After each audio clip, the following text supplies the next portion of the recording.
안녕하세요. 오늘 정치권을 보면 마치 여러 사건이 따로 흘러가는 것처럼 보입니다. 하지만 자세히 들여다보면 하나의 공통된 그림이 보입니다. 국민의 안전, 책임 있는 사과, 선거판의 민심. 정작 중요한 문제들은 분명히 따로 있는데 정치권은 그 본질을 들여다보기보다 누가 더 세게 말하고 누가 더 크게 공격하느냐에만 매달리고 있습니다. 사실을 확인하기도 전에 의혹부터 던지고 책임을 인정하기보다 빠져나갈 구멍부터 찾고 민심을 듣기보다 상대를 물어뜯는 데 시간을 쓰고 있는 겁니다. 먼저 남무호 피격 의혹을 둘러싼 논란부터 차분히 짚어보겠습니다. 현재 정부는 사건의 정확한 사실관계를 확인하는 단계에 있습니다. 외부 타격 정황은 거론되고 있지만 공격 주체가 누구인지 또 그것이 특정 국가의 의도적 공격이었는지에 대해서는 아직 단정할 수 없다는 입장입니다. 그런데 국민의힘은 이 사안을 두고 또다시 강한 정치 공세에 나섰습니다. 코스피 상승 같은 경제 지표에는 침묵하던 국민의힘이 이번에는 남무호 피격 의혹을 두고 UFO 공격이냐는 식의 표현까지 들고 나오며 정부를 향해 맹비난을 쏟아내고 있습니다.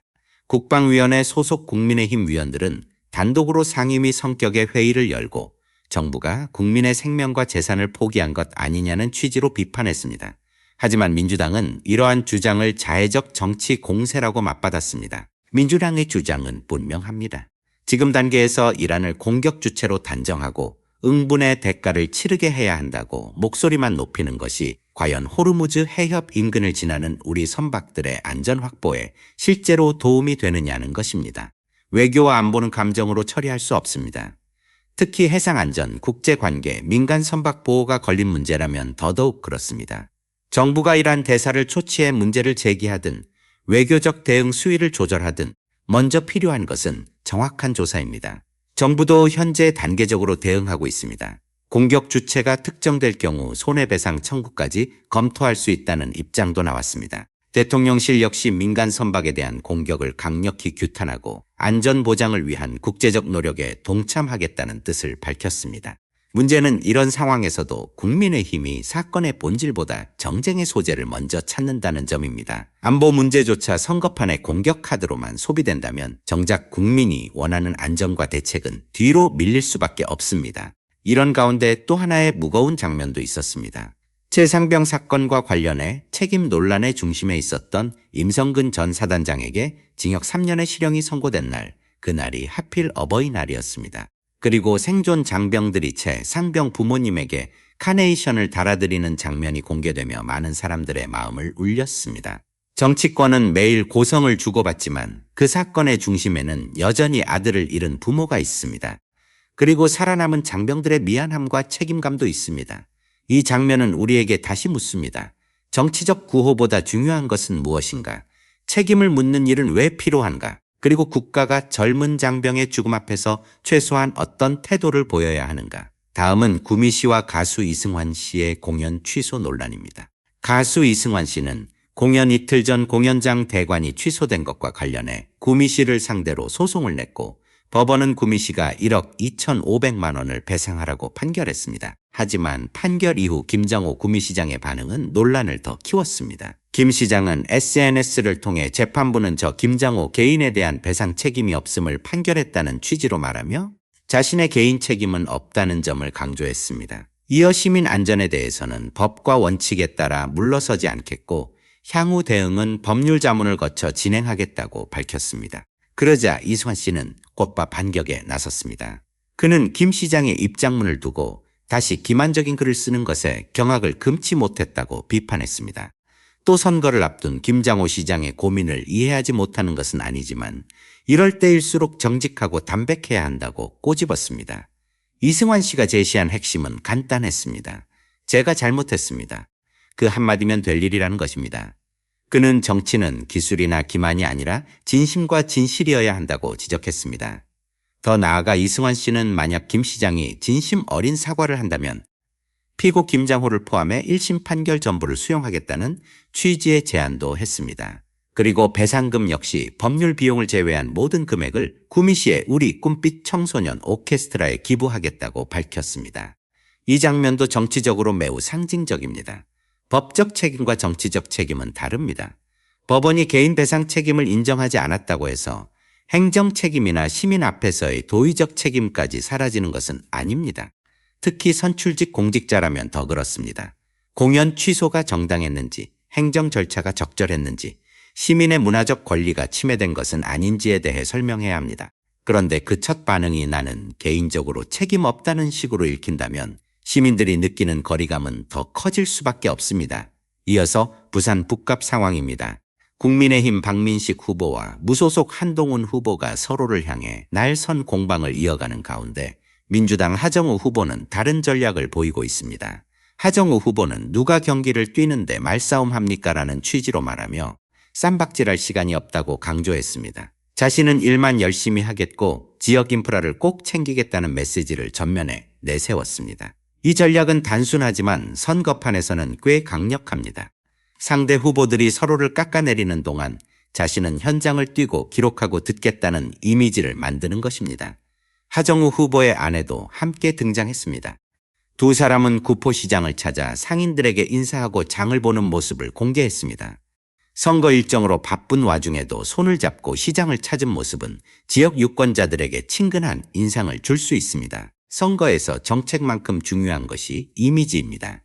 특히 지역구 선거에서는 누가 우리 동네를 실제로 챙길 사람인가라는 감각이 중요합니다. 하정우 후보는 바로 그 지점을 겨냥하고 있는 것으로 보입니다. 다음은 평택을 선거 상황입니다. 최근 김용남 후보 측의 전략 변화가 뚜렷하게 보이고 있습니다. 조국 후보 측이 과거 발언과 관련해 왜 사과하지 않느냐고 압박해온 가운데 김용남 후보는 기존의 맞대응 기조에서 벗어나 몸을 낮추는 모습을 보였습니다. 그는 민주당 지지층을 향해 장문의 글을 남기며 사과했고 MBC 뉴스 인터뷰에도 출연해 세월호 관련 발언에 대해 생각이 부족했다고 다시 사과했습니다. SNS를 통한 사과에 이어 방송 인터뷰까지 나선 만큼 이 논란을 털고 가겠다는 의도가 분명해 보입니다. 하지만 조국 후보 측은 곧바로 반응했습니다. 김용남 후보의 사과는 당연하고 다행스러운 일이지만 너무 늦은 것 아니냐는 입장을 냈습니다. 또 유가족들이 강하게 반발하고 있는 상황에서 단순한 SNS 메시지만으로 사과를 다했다고 보기에는 형식적으로도 아쉬움이 남는다고 지적했습니다. 조국 후보 측은 이태원 참사 유족들에 대한 사과가 오늘까지도 사과 내용에 포함되지 않았다는 점도 추가로 문제 삼았습니다. 즉 김용남 후보는 사과로 전환점을 만들려 했지만 상대 측은 그 사과의 시점과 범위, 진정성을 다시 쟁점화하고 있는 것입니다. 김용남 후보는 또 지난 대선 당시 윤석열 캠프에서 활동했던 것에 대해서도 입장을 냈습니다. 그는 20여 년 전 검사 시절 함께 근무했던 인연과 당시의 기억이 자신의 판단을 흐리게 했다는 취지로 설명했습니다. 이 발언은 단순한 해명이 아니라 윤석열 정권과의 거리두기 시도로도 읽힙니다. 현재 선거 국면에서 윤석열 정권과의 연결고리가 부담으로 작용하고 있다는 판단이 깔린 것으로 보입니다. 하지만 사과가 여론에 어떤 영향을 줄지는 아직 단정하기 어렵습니다. 늦었지만 방향을 바꾼 것으로 평가받을지 아니면 여론조사가 좋지 않자 뒤늦게 사과한 것이라는 비판을 받을지 앞으로의 관전 포인트입니다. 이런 가운데 민주당 경기도당도 공세에 나섰습니다. 경기도당은 조국 후보를 향해 전국을 대표해야 할 비례대표 국회의원들을 평택 선거 조직으로 활용하려는 것이냐고 직격했습니다. 조국 혁신당이 조직력의 약점을 비례대표 의원 12명으로 보완하려는 것 아니냐는 지적입니다. 민주당이 경기도당 차원에서 전선을 확대하는 모습으로도 볼 수 있습니다. 여기에 문재인 전 대통령의 행보까지 연결되며 또 다른 관심을 낳고 있습니다. 이슈 전파사의 김정현 기자는 조국 후보의 인스타그램을 전수조사한 결과 평택 출마 이후 문재인 전 대통령이 조국 후보의 인스타그램 게시물의 좋아요를 14건 눌렀다고 보도했습니다. 이 숫자는 정치적으로 상징성을 갖습니다. 단순한 SNS 활동으로 볼 수도 있지만 선거판에서는 이런 작은 신호도 진영 내부의 메시지로 해석되기 쉽습니다. 특히 민주당과 조국 혁신당 사이에 미묘한 긴장감이 있는 상황에서는 더욱 그렇습니다. 마지막으로 다시 남무호 피격 의혹과 국민의힘의 공세로 돌아가 보겠습니다. 민주당 부승찬 의원은 국민의힘을 향해 한미동맹을 모욕하고 있다며 이성을 회복해야 한다고 강하게 비판했습니다. 국민의힘은 이번 사건과 관련해 일주일 내내 확인한 것이 고작 외부 비행체냐는 식으로 은폐 의혹을 제기했습니다. 하지만 민주당은 정부가 사건 직후 조사단을 현장에 급파했고 선박에 대한 조사 결과가 이제 파악된 것이라며 국민에게 정확한 사실을 보고하는 것이 어떻게 은폐냐고 반박했습니다. 부승찬 의원은 진짜 은폐는 따로 있다고 주장했습니다. 장동혁 대표가 미국 국무부 차관급 인사를 만나고도 언론 보도로 드러나기 전까지 차관 보급을 만났다고 말한 행태야말로 은폐라는 것입니다. 또 그는 장동혁 대표가 피말리는 선거판의 후보들을 외면한 채 미국으로 떠났고 그 행보가 공당의 대표인지 특정 기업의 대관 담당자인지 구분하기 어려울 정도였다고 비판했습니다. 민주당이 특히 문제 삼은 부분은 국민의힘의 안보 공세가 한미동맹의 신뢰를 훼손할 수 있다는 점입니다. 국민의힘은 한미정보라인으로도 비행체 발사 지점을 신속히 확인하지 못했다는 취지의 주장을 펴고 있습니다. 하지만 이 말은 뒤집어보면 미국이 우리 선박이 공격받는 상황을 알고도 관련 정보를 제때 제공하지 않았다는 의미로 읽힐 수 있습니다. 그렇다면 이는 단순한 정부 비판을 넘어 동맹국의 신뢰 문제까지 건드리는 발언이 됩니다.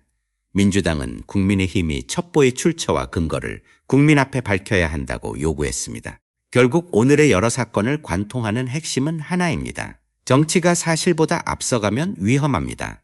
안보 문제는 더더욱 그렇습니다. 선거가 급하다고 해서 확인되지 않은 의혹을 먼저 던지고 상대를 공격하기 위해 외교와 동맹까지 흔드는 방식은 국민에게 도움이 되지 않습니다. 구미시 공연 취소 논란에서도 마찬가지입니다. 법적 책임만 따질 것이 아니라 공직자로서의 태도와 시민 앞에서의 설명 책임이 중요합니다. 평택을 선거에서도 마찬가지입니다. 사과는 필요하지만 그 사과가 진정성 있게 받아들여지려면 시점과 방식, 그리고 빠진 부분까지 함께 봐야 합니다. 부산 북갑에서도 유권자들이 보고 싶은 것은 후보 간 말싸움이 아니라 누가 실제로 지역을 위해 뛸 수 있는가입니다. 정치는 결국 말이 아니라 태도에서 드러납니다. 위기 앞에서 누가 책임을 회피하는지, 누가 사실을 확인하려 하는지, 누가 갈등을 키우고 누가 현장을 향해 가는지 유권자들은 생각보다 정확하게 보고 있습니다. 이번 영상은 여기까지입니다. 여러분은 이번 남모 피격 의혹을 둘러싼 정치권의 공방, 그리고 구미시 배상 판결과 평택을 선거의 사과 논란을 어떻게 보고 계십니까? 지금 가장 필요한 것은 강한 말일까요? 아니면 정확한 사실 확인과 책임 있는 태도일까요? 댓글로 여러분의 생각을 남겨주십시오.